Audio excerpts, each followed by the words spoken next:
What's up, guys? You're back. You're welcome back to Niger News and Entertainment. Today's news we have from Mr. Easy, who has revealed why he still doesn't have his own car. Nigerian music star Mr. Easy has revealed why he doesn't own a car in a new interview. When asked on Joy FM in an interview with George Kwaye whether he has a car, Mr. Easy said, "No, I still don't have a car. This is because all year round, I'm not stationed at one place. Today, I'm in this country playing shows. Tomorrow, I'm somewhere else.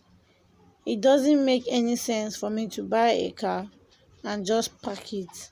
And so, no, I still don't have a car." Mr. Easy also talked about the fact that many people don't respect musicians because they see them as dropouts. People don't really respect the creative arts as an industry, but I think with time, the narrative is changing. Guys, let me know what you think about Mr. Easy's revelation in the comment section. Thank you.